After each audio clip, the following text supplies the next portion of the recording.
Bueno, ongi etorri guztioi, bienvenidas y bienvenidos a DoTV, a Ondo Anot, a este espacio de Biok con Koldo Cacho. Koldo Cacho, jesuita, le conocemos de muchas otras ocasiones que ha estado con nosotros también, hace ya unos meses también en el plató de DoTV, y recién comenzado el curso, porque parece que no, como Cacho se vive todo muy rápido, parece que ha pasado mucho tiempo desde que fue el verano, pero no, el verano fue antes de ayer. Sobre todo a los profesores se nos queda muy corto, pero ¿cómo? ¿Ya? ¿Ya? Sí, sobre todo. A los profesores, y después dicen, ¿pero cómo los profesores? Tienen 2 meses, o casi 3, ¿qué es esto? Exactamente. Bueno, un poco menos, ¿eh? Un poco menos. Pero siempre se dice, ¿no? Sí. ¿Qué vacaciones? Las vacaciones Desde del luego, profesor, ¿no? Desde luego. Siempre se dice eso. Y recién comenzado el curso, pues además la propia comunidad de jesuitas de Durango lo calificaba así, ¿no? Pues bueno, no sé si era una noticia triste o un momento triste después de conocer y de hacer público además que el próximo mes de junio, cuando termine ya todo este curso, la comunidad de jesuitas, no el colegio, la comunidad de jesuitas, pues cerrará después de... ¿cuántos años? 178 años de presencia en Durango. Porque, bueno, he estado investigando un poquito, porque no tenía todos los datos, ¿no? Ya que el colegio tiene menos años. El colegio fue fundado en el 1880. No el actual, que se hizo en el 1907 o por ahí, sino que el Colegio de la Compañía de Jesús en Durango, 1880. Pero fue en el 1841 cuando una pequeña comunidad de jesuitas exiliados de Bélgica, pero hijos de Durango, los tres, dos hermanos de la isla, dos hermanos, que eran Barrenecheas, y un tercer jesuita, que no recuerdo ahora el nombre, de Durango, abrieron la comunidad. Y la abrieron en la Casa de los Relojes de Pared. ¿Dónde está la Casa de Relojes? En la Plaza de Santana. En la casa de esto, ¿no? Sí. Allí se creó. Allí fue la primera comunidad de la Compañía de Jesús en Durango. Allí se fundó, allí comenzó la aventura, ¿no? Sí, bueno, yo me entero hace poco también, la verdad. Fíjate, es una casa que ahora mismo están rehabilitando y demás. Y como no tenían templo aquellos años, pues los jesuitas fueron ayudados por el templo de las Agustinas. Entonces, en el templo de Agustinas tenían pues allí las diferentes actividades religiosas, etcétera. ¿Y eso todo a raíz de que has investigado ahora? Bueno, la verdad es que juego con ventaja. A los 125 años del colegio, que se celebró hace pues poquito, se editó un libro hermoso, realmente lleno de unos datos interesantísimos, un trabajo fenomenal se hizo sobre la historia del colegio. Y claro, al hacer la historia del colegio, se remontaron, con mucha razón, al comienzo de la Compañía de Jesús en Durango. Por eso sí, y menciono un poquito lo que decías, con pena, pues con pena, no, con mucha pena. Estamos comenzando el curso desde que hemos sabido la decisión definitiva de cerrar. Hombre, más o menos sabíamos, pero ya en junio del 2020 la comunidad se cierra. Yo estuve en el centenario del colegio. Claro. Me pilló. Centenario. Centenario, en 1980. Sí. Exactamente, cuando he dicho 1880 y dije yo, pues he pensado yo, pues a mí el centenario, la festividad del centenario y el logotipo y la imagen del centenario y demás, me suena, y que claro, sea en 1980 cuando estaba yo. Sí, yo el libro que he escudriñado y trabajado un poco es el de los 125 años. 125, ese ya es más... Sí, mucho más reciente. Claro. Mucho más reciente, ¿no? Lógicamente, con pena, mucha pena, es que después de tantos años, Koldo... Sí, pues mira... Y yo eso le dije el provincial es el jesuita pues, superior de una provincia, ¿no? Una provincia de cada orden religioso. Nosotros, la provincia de la Compañía de Jesús, actualmente, desde hace 4 años, es el territorio del Estado español. Es la provincia de España. Sí, yo entré con 7 provincias en España. ¿Por qué? Porque éramos muchísimos más. Esa es la razón. Cuando entraste, por ejemplo, ¿cuántos erais? Pues había 500 jesuitas del País Vasco, las 4 provincias de Egualde, y 500 jesuitas vascos, y navarros, en pues medio mundo, África, América, India. Entonces 1000 de esta tierra, de San Ignacio y San Francisco Javier, pues 1000 en el año 75. ¿Y ahora, sorpréndeme? Pues ahora ya estamos por de 1000, habremos bajado a los 250. O sea, un cuarto estáis. 3 cuartos. Y lo más preocupante, claro, es la media de edad. claro, es una campana, pero totalmente invertida, ¿no? Una pirámide, mejor dicho, una pirámide, porque, bueno, ahora se vive mucho más, y entonces, bueno, pues la media ya casi los 78 años. 78 años. Sí. ¿Te preocupa el futuro? Pues mucho, mucho, porque nuestra tierra, y me preocupa el futuro, pero a corto plazo, no sé si llevamos casi 20 años que de aquí del País Vasco no ha entrado ningún jesuita. Ningún jesuita. Por lo tanto, claro, el último entró hace 50 años, no, el último de Durango, mejor dicho, perdón. El último de Durango, Ignacio Echarte, que es ahora rector de Loyola, ha sido provincial cuando era la provincia de Loyola aquí, ha tenido un cargo de secretario general de la compañía en Roma, hace 49, el otro día estuve con él y me dijo, no, Coldo, son 49, por lo tanto hace 49 años entró el último durangués en la Compañía de Jesús. Hace 49 años. Sí, entonces me preocupa, ¿por qué? Porque la misión apostólica de la Compañía de Jesús, aquí además, aquí estoy hablando de Vizcaya, Guipúzcoa, Navarra, en Álava un poco menos, pero la presencia de instituciones de la compañía es una presencia muy potente, potentísima. Y además los centros, colegios, universidades, centros sociales, etcétera, han ido pues en aumento. Pero gracias, bueno, quitamos el pero, gracias a la gran colaboración de laicos comprometidos con la misión, llamamos comprometidos con la misión, que no están aquí por un puesto de trabajo más, que también, que hay que vivir, naturalmente, y con condiciones dignas para el profesorado también, desde luego, pero con una misión que la Compañía de Jesús quiere llevar adelante. La misión de la fe y justicia en diálogo con las culturas, las religiones y buscando la sostenibilidad del planeta, con una sensibilidad ecológica también, justicia y ecología. Esta es la misión actual de la compañía.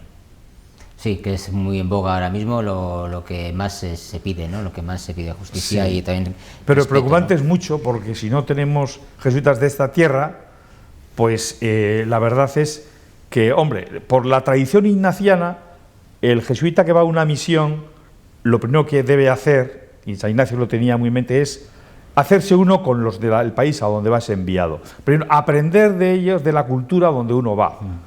¿Para qué? Para que el Evangelio no sea algo extranjero, algo que se impone de fuera, sino que en los valores humanos de esa cultura germina también valores del Evangelio. Que se recojan. Y que defienda las culturas propias, identitarias, etcétera. Entonces, claro, para eso, que hablamos muy bien eso en la Amazonia, ahora que no, que lo están haciendo muy bien la misión católica y cristiana, porque ahí hay una gran relación con otras iglesias cristianas, quitando las sectas en la Amazonia, digo. Pero aquí pues necesitamos también jesuitas preparados en lengua vasca y en cultura, claro, de esta tierra. Claro. Y me imagino que tú, Coldo, y luego hablaremos de los que estáis, 7 en total, ¿no? 7, estamos 7. Porque el octavo ha marchado ya a la enfermería a Loyola. A Loyola. Sí. ¿Te preocupa el futuro? ¿Y por qué no hay por qué crees que no tenéis un relevo? La pregunta del millón al año. Pero hay múltiples respuestas, hay múltiples respuestas. En primer lugar, si no hay unas comunidades cristianas vivas, es muy difícil que de ahí surjan, diríamos, vocaciones a la vida religiosa o a la vida sacerdotal, etcétera, ¿no? Es cierto también que en la cultura actual más secularizada, el tema de la vida religiosa, el tema de los votos religiosos, sean contraculturales. Obediencia, dice, ¿cómo obedecer? Castidad, hombre, por favor. Y pobreza, hombre, pobreza, si tú puedes, ¿por qué no? ¿No? O sea, claro, son los votos de la vida religiosa, y hoy en día, desde el diálogo con la cultura más crítica y secularizada, tiene su complicación, junto a las opciones vitales. Hombre, yo unos años, una ONG, oye, contad conmigo.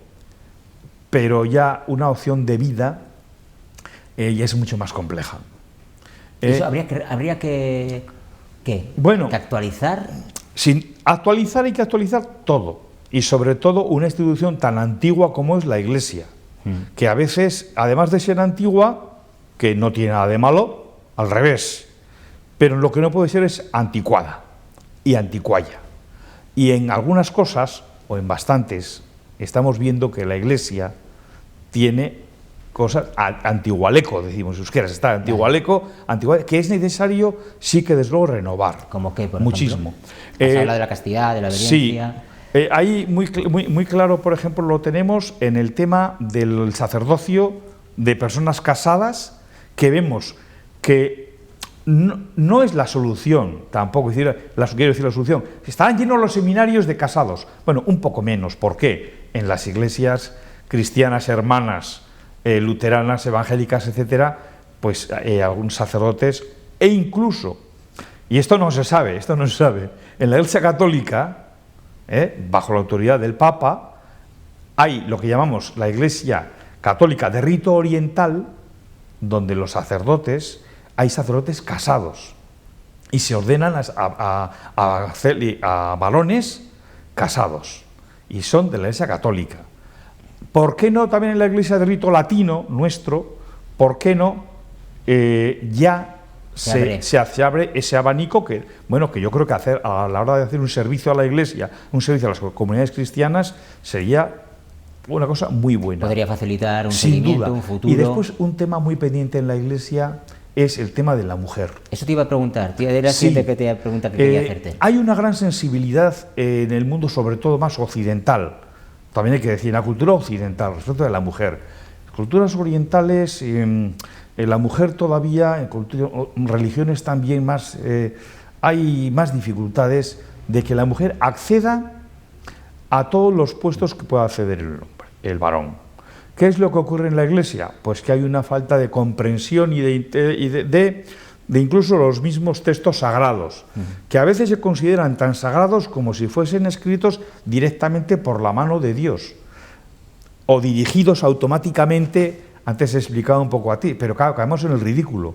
También es cierto que necesitamos un diálogo con la cultura desde la fe y con las ciencias. El tema de la mujer, pendiente. ¿Tú estarías por la labor, o crees tú, o creéis vosotros? Sí. Bueno, a mí personalmente me parece que sería de una gran riqueza y de justicia para la mujer. Y que el tema que algunos en la Iglesia, hay gente de mucha cabeza, que no son nada tontos, ¿no? El defender, claro, la argumentación de que Jesús eligió solamente varones para el colegio apostólico, para los 12 apóstoles. Los 12 apóstoles son varones, los textos, etcétera, y que las mujeres, por muy apreciadas que fueran, María la Magdalena, que fue mano derecha de Jesús en muchas cosas, etcétera, no fueron llamadas apóstoles. Entonces, por un argumento de ese tipo tan, creo yo, un tanto fundamentalista, es decir, el texto y solo texto, sin su contextualización, esto cierra mucho las puertas ¿a qué? Pues a ese sacerdocio, o que el ministerio, el Papa ha abierto un camino hacia la diaconisa, pero ¿sabes? Se ha cerrado también. El diaconado es un momento, un ministerio, un servicio de la Iglesia que tiene unas atribuciones casi cercanas al del sacerdote, ¿verdad? Pero creo que es un tema muy pendiente todavía en la Iglesia. O sea que van a tardar... Desgraciadamente años. Sí, lento, yo creo que bastante. No sé si lo veremos nosotros. Y no quiero ser pesimista. Pero la Iglesia es muy grande, cabemos mucha gente, entra en multitud de culturas, de sensibilidades, y entonces los cambios van a gusto de muchos, pues demasiado despacio. Y otro tema muy importante en cuanto al por qué estamos buscando, ¿no? Razones. Sí. Hombre, también es cierto que en las familias, así como antes en nuestra tierra, el ser familias tan numerosas y las pocas facilidades para estudiar, que entonces había, hablando de esos 18, 19, 20, no vamos tan lejos, 19, 20, bueno, pues se llenaban los seminarios, los noviciados, como un camino también de promoción en la familia y de poder hacer estudios para las clases trabajadoras o clases baserritarras, agrícolas, etcétera, ¿no? Y era un camino, y bueno, pues muy importante, y entre tantos, pues muchos se quedaban también, ¿no? Es cierto que después, cuando el concilio, pues salieron también muchísimos, pero bueno, contándose esto, las familias eran muy numerosas, y era un honor y era un beneficio para todos que algunos hijos fuesen al seminario como sacerdotes, no solo por el tema más de dignidad o de económico, ¿no?, sino sobre todo por lo que suponía de tener un hijo sacerdote, un hermano sacerdote religiosa, para una familia que sentía su fe, pero muy hasta las venas, ¿no? O sea, muy interiorizada, tradicionalismo, ambiente social, todo eso ayudaba, ¿no? Pero una experiencia de fe, pues yo creo que una fe conforme a sus tiempos y a su cultura, que ya no nos vale a nosotros, a una cultura más científica, de acuerdo, por eso, otro tema también muy pendiente de la Iglesia, de toda creencia religiosa, es el diálogo fe, cultura, ciencias. Has comentado antes. Las ciencias, claro, no podemos cerrar los ojos, y en la historia de la ciencia siempre ha habido hombres de Iglesia, aunque parezca contradictorio. Es cierto que les han perseguido bastante, ¿no? Y que al final les han dado la razón, al final, pero padeciendo. No lo discuto, ¿eh? Lo que pasa es que, viendo desde fuera, antes lo decías también, ¿no?, esa actualización que igual también precisa la Iglesia en la actualidad con respecto a nuevas eras, nuevos momentos, pues igual llega tarde, ¿no? Bueno, ¿qué es llegar tarde? Es cierto que nuestra sociedad, en general, y la sociedad vasca sobre todo, que suele ser bastante pendular, yo no sé, por nuestro carácter, el estilo también del vasco, bueno, pues también tiene, como dice, bueno, hemos ido a un sitio, pues ahora radicalmente nos vamos al otro, porque... Y bueno, la Iglesia vasca también ha sido la más avanzada también, ¿eh? Muchas cosas, ¿eh? Bueno, me alegro que me digas esto, porque creo que tienes razón, en primer lugar, pero por otro también porque eso es una de las dificultades que tengo para el razonamiento. Una iglesia arcaica, una jerárquica, sacerdotes, etcétera, muy lejos del pueblo, y entonces el pueblo se ha ido. Aquí no podemos decir eso durante muchos años, creo yo. La Iglesia vasca se ha tenido, creo yo, una raigambre en el pueblo, en la sociedad y en las clases populares muy grande, muy grande. Y la cercanía a nivel, yo ahora estoy, bueno, uno de los puntos del colegio que queremos trabajar es el tema de la euskaldunización. En tiempos del franquismo, que pues tuvo el colegio, como fue, de alguna manera, pionero en la alfabetización en Durango. Eso lo queremos investigar un poco porque en el libro no aparece muy bien trabajado, en el libro que he mencionado. Y por otro lado es cierto que hombres de Iglesia, hombres, y hay que decir hombres, porque eso ha sido así, y del clero vasco, se puede decir que han mantenido las instituciones euskéricas durante siglos, secularmente, y toda la literatura vasca hasta el siglo XX, primeros del siglo XX, fundamentalmente ha sido religiosa. Y además había un componente de adoctrinamiento, de catequesis, pero también de defensa de la cultura de la lengua vasca. Eso yo creo que es, y de las grandes, la academia, ahora que estamos hablando de los 100 años de Euskaltzaindia, yo estaba el otro día investigando un poquito el cómic tan bonito que han hecho, ¿no?, sobre la historia de Euskaltzaindia, y bueno, ahí pues se ve mucha sotana, en el sentido, oye, pues es verdad, sotana y hábito religioso, que muchos religiosos pues han contribuido a la literatura vasca y también a la academia misma, ¿no? Vamos a marchar un momento de publicidad y seguimos hablando. Todavía nos queda mucho por hablar, porque Koldo, ¿cuánto tiempo llevas tú en Durango? 12 años. 12 años. 12 años, sí. Pero hay otros compañeros como Juanjo que lleva López, 25. Sí, 30 años. 30 años. Y Juanjo Moreno, que ha estado tantos años. Sí, hasta ahora en fiestas, le vi el otro día. Juanjo Moreno y Durango, Juanjo Moreno. Sí. Y el baloncesto, Tabiraco. Sí, hay mucha historia. Hay mucha historia. Estuve el otro día con él, por cierto, que no se le olvidan los nombres, Está haciendo de memoria. Estos físicos, Sí, guau. A mí me encantaba la química con Juanjo, sí.